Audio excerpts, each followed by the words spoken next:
পুরাণ কাহিনী অনুসারে ভগবান শিবের সাথে সতীর বিবাহ মেনে নিতে না পারায় প্রজাপতি দক্ষ শিবকে অপমান করার উদ্দেশ্যে শিবহীন যজ্ঞের আয়োজন করেন। মাতা সতী শিবের এই অপমান সহ্য করতে না পেরে বিনা আমন্ত্রণেও পিত্রালয়ে হাজির হন এবং দক্ষরাজের কাছে এমন যজ্ঞ আয়োজনের কারণ জানতে চান।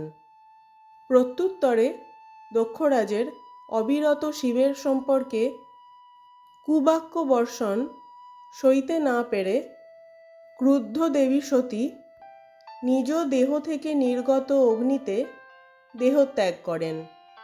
তখন ভগবান শিব ওই স্থানে আবির্ভূত হয়ে দক্ষরাজকে উচিত শিক্ষা দেন এবং সতীর দেহ নিয়ে প্রলয় নৃত্য করতে লাগেন।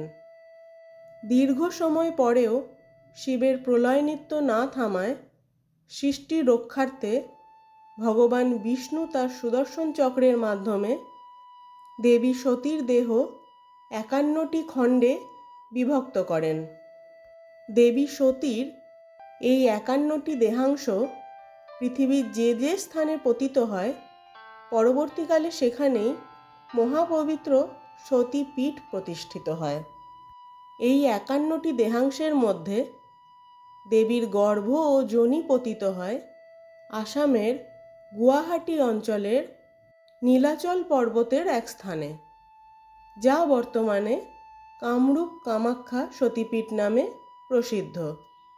এখানে প্রতি বছর আষাঢ় মাসে অম্বুবাচী উপলক্ষে আয়োজিত বিশেষ পুজো ও মেলার মাধ্যমে প্রকৃতির মাতৃশক্তির উদ্দেশ্যে বিশেষ শ্রদ্ধা জ্ঞাপন করা হয়।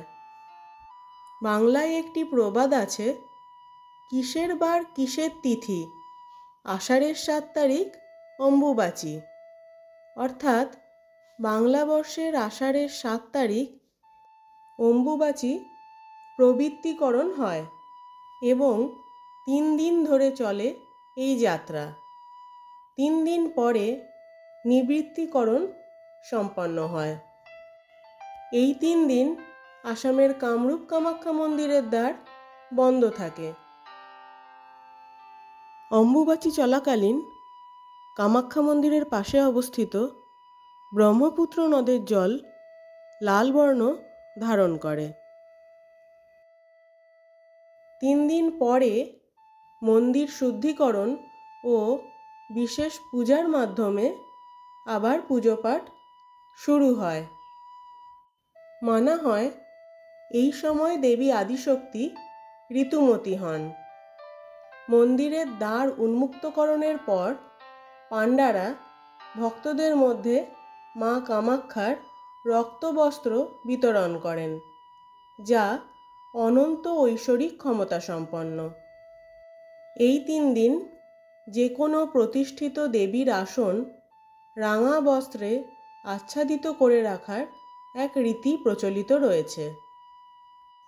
আবার যদি আক্ষরিক অর্থের দিক থেকে দেখা হয় তাহলে অম্ব শব্দের অর্থ জল এবং বাচী শব্দের অর্থ বৃদ্ধি।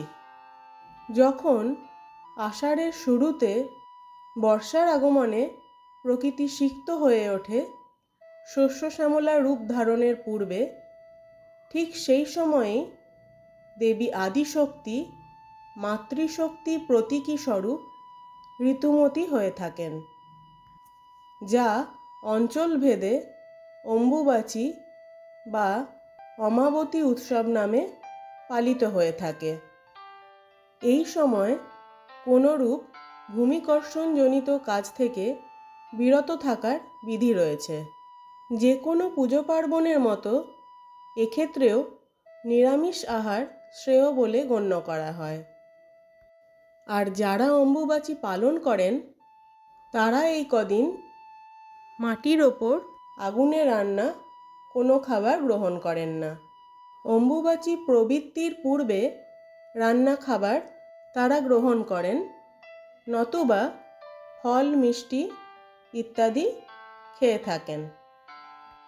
অম্বুবাচীতে দেবী মায়ের মূল প্রসাদ হল কাঁচা দুধ ও আম, যা একাধারে শাস্ত্রমতে ও বিজ্ঞান মতে অত্যন্ত সুফলদায়ক।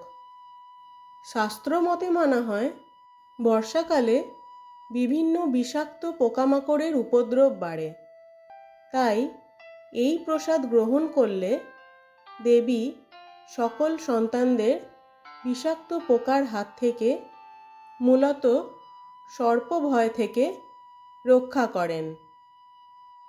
আর বিজ্ঞান মতে এই প্রসাদের সকল উপকরণ অত্যন্ত পুষ্টিকর হওয়ায় বর্ষাকালের আবহাওয়াজনিত বিভিন্ন রোগ থেকে পরিত্রাণ পাওয়া যায়।